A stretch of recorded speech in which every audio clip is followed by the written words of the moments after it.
നിങ്ങൾക്ക് അള്ളാഹുവിൻ്റെ റസൂൽ സല്ലല്ലാഹു അലൈഹി വസല്ലമയും ജിബ്രീൽ അലൈഹി സ്വലാമും ഒക്കെ ഇരുന്നൊരു സ്ഥലത്ത് ഇരിക്കണമെന്ന് ആഗ്രഹം ഉണ്ടെങ്കിൽ നിങ്ങൾക്ക് വരാൻ പറ്റുന്ന ഒരു സ്ഥലമാണ് ഈ കാണുന്ന സ്ഥലം കേട്ടോ.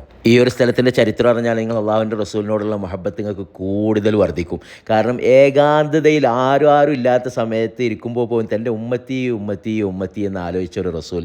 ഞാനിപ്പോൾ ഉള്ളത് കഹ്ഫു ബനി ഹറാം എന്ന് പറയുന്നത് ബനി ഹറാം ഗുഹയുടെ അടുത്താണ് കേട്ടോ.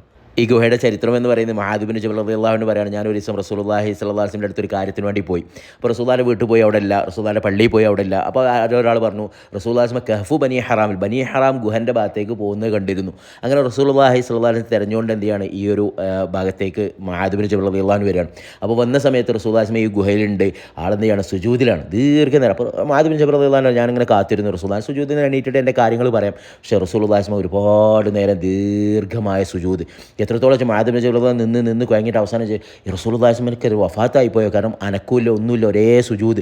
അങ്ങനെ മുആദ് ബിൻ ജബൽ റളിയല്ലാഹു അൻഹുവിന് സങ്കടം വന്നു എന്നാണ്, അങ്ങനെ കരച്ചിൽ വന്നു എന്നൊക്കെ ചില രൂപത്തിൽ കാണാൻ ചെയ്തു. ആ ഒരു കരച്ചിലോട്ട് റസൂലുള്ളാഹി സ്വല്ലല്ലാഹു തല ഉയർത്തി നോക്കി. അപ്പോൾ മുആദ് ബിൻ ജബൽ റളിയല്ലാഹു അൻഹുവിനെ കാണുന്നത്. അപ്പോൾ ചോദിച്ചു എന്തേ? അപ്പോൾ പറഞ്ഞു യാ റസൂലല്ലാഹ്, ഞാൻ കുറേ നേരമായി വന്നിട്ട് ഞാൻ റസൂലുള്ളാഹി സ്വല്ലല്ലാഹു സുജൂദ് ചെയ്തപ്പോൾ റസൂലുള്ളാഹി സ്വല്ലല്ലാഹു വഫാത്തായി പോയോ എന്ന് പേടിച്ചു പോയി, അതുകൊണ്ടാണ് എനിക്ക് ആ ഒരു കരച്ചിൽ വന്നത്. അപ്പോൾ റസൂലുള്ളാഹി സ്വല്ലല്ലാഹു പറയാണ്, ഞാൻ എന്ത് ചെയ്യായിരുന്നു ഈ ഗുഹയിൽ ഇങ്ങനെ ഇരിക്കുമായിരുന്നു. ആ ഗുഹയിൽ ഇരിക്കുന്ന സമയത്ത് എന്താ റസൂലുള്ളാഹി ആലോചിച്ചതെന്നറിയോ? ഉമ്മത്തി ഉമ്മത്തി, എൻ്റെ ഉമ്മത്തിൻ്റെ അവസ്ഥ എന്താവും, എൻ്റെ ഉമ്മത്തിന് അതായത് ഒറ്റയ്ക്ക് ഇരിക്കുകയാണ്, ആരുമില്ല, എന്നിട്ട് പോലും എൻ്റെ ഉമ്മത്തിൻ്റെ അവസ്ഥ എന്താവും എന്ന് ആലോചിച്ച് ഇങ്ങനെ വിഷമിച്ചിരിക്കുക. അപ്പോൾ അല്ലാഹു സുബ്ഹാനഹു വ തആല അത് കണ്ടിട്ട് ജിബ്രീൽ അലൈഹി സ്വലാമിനെ അയക്കുകയാണ്. അപ്പോൾ ജിബ്രീൽ അലൈഹി സ്വലാം വന്നിട്ട് പറയുകയാണ്, യാ റസൂലല്ലാഹ്, നിങ്ങൾക്ക് അല്ലാഹു സുബ്ഹാനഹു വ തആല സലാം പറയുന്നുണ്ട്, എന്താണ് നിങ്ങൾക്ക് വേണ്ടതെന്ന് ചോദിക്കാൻ പറഞ്ഞിട്ടുണ്ട്.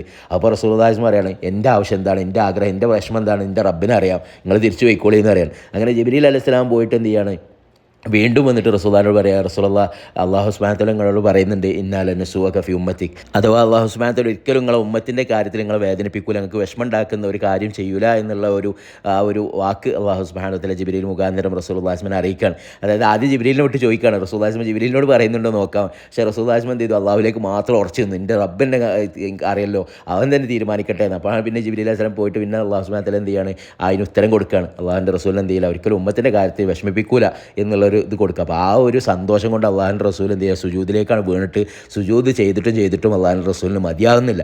അങ്ങനെയാണ് ദീർഘനേരം ലൗല മുആദ് ബിൻ ജബൽ റളിയല്ലാഹു അൻഹു വന്നിട്ടില്ലായിരുന്നെങ്കിൽ റസൂലുള്ളാഹി സ്വല്ലല്ലാഹു അലൈഹി വസല്ലം എത്ര നേരം സുജൂദ് ചെയ്യും നമുക്ക് അറിയുമായിരുന്നില്ല.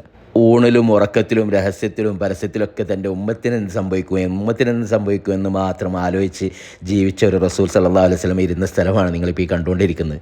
ഈ ഒരു ഗുഹയുടെ ലൊക്കേഷൻ വരുന്നത് പരിശുദ്ധ മദീന മുനവ്വറയിൽ ഈ കാണുന്ന മലയുടെ നേരെ അപ്പുറത്തെ സൈഡിലാണ് ഖന്തഖ് യുദ്ധം നടന്ന സബാ മസാജിദ് എന്നൊക്കെ പറയും, അതിൻ്റെ നേരെ ബാക്ക് ഭാഗത്താണ് ഈ ഒരു സ്ഥലം.